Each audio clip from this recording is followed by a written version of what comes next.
101 আচ্ছা আচ্ছা 101 একটু বড় হয়ে গেল, আমি একটু ছোট করে দেখি। আচ্ছা, তো এখন দেখেন এটাকে অলরেডি নিয়ে নিছে, মানে এখানে 6 সংখ্যা আমি যদি লিখি নিয়ে নেবে। এখন যদি এখানে আমি 2 সংখ্যাও লিখি 11, তাহলে কিন্তু নিয়ে নিচ্ছে। কিন্তু আজকে আমরা শিখব যে আমি নির্দিষ্ট একটা ডেটা টাইপ দিব, কিন্তু ওই টাইপের ব্যতীত অন্য কোনো রেঞ্জের বা অন্য কোনো লেন্থের কোনো ডেটা এখানে নেবে না। তাহলে চলুন আজকে আমরা দেখি যে এটা আমরা কিভাবে করব। এর জন্য আমরা যে সেলের যতটুকু রেঞ্জের মধ্যে কাজ করতে চাবো সেই রেঞ্জটাকে আমরা হাইলাইট করে নিব। হাইলাইট করার পরে আমরা এখান থেকে সরাসরি চলে যাব ডেটাতে। ডেটা থেকে চলে যাব ডেটা ভ্যালিডেশন। ডেটা ভ্যালিডেশন এরকম একটা পপ আপ আমাদের সামনে ওপেন হবে। তো সেইখান থেকে দেখেন এখানে অ্যালাউ দেওয়া আছে, তো অ্যালাউ এর মধ্যে আমরা এনি ভ্যালুর জায়গায় আমরা কি করব, কাস্টম। কাস্টম করার পরে এখান থেকে আমরা ফর্মুলার মধ্যে আমরা ফর্মুলা টাইপ করব। তো ডেটা ভ্যালিডেশনের ফর্মুলা কি, ইজ ইকুয়ালস টু এন্ড, আচ্ছা ফার্স্ট ব্র্যাকেট ওপেনিং, এখন আমরা লিখবো লেন্থ, মানে আমাদের ডেটার লেন্থটা কতটুকু হবে।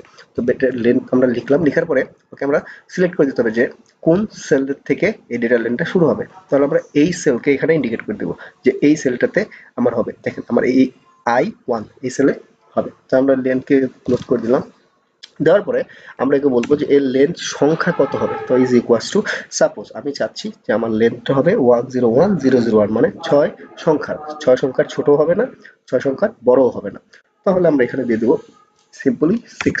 আচ্ছা, তো এখানে যদি আমরা আরেকটু মডিফাই করতে চাই, তো এখানে আমরা বলতে পারি যে একটা ডিজিট দ্বিতীয়বার আর দ্বিতীয় কোনো সেলে রিপিট হবে না। মানে এখানে এই সেলে 101,001 আছে, এই 101,001 আর কোনো জায়গায় লেখা যাবে না। আপনি 101,002 লিখতে পারবেন বা অন্য কোনো 6 সংখ্যার ডিজিট লিখতে পারবেন, কিন্তু অন্য কোনো কপি করা যাবে না এই সেম জিনিসে। তো তার জন্য আমাদের কি করতে হবে, এখানে কমার পর লিখতে হবে কাউন্টিফ, COUNTIF। আচ্ছা, কাউন্টিফের পরে ফার্স্ট ব্র্যাকেট ওপেনিং, তারপরে একটা রেঞ্জ সিলেক্ট করে দিতে হবে যে কোন রেঞ্জ থেকে কতটুকু পর্যন্ত। তাহলে আমাদের এই রেঞ্জ, তো আমরা এই রেঞ্জটাকে সিলেক্ট করে দিলাম।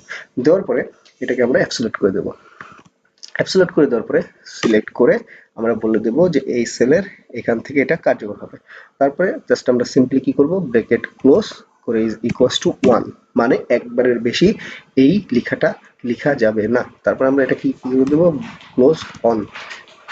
তারপরে আমরা সিম্পলি এটাকে ওকে করে দেব।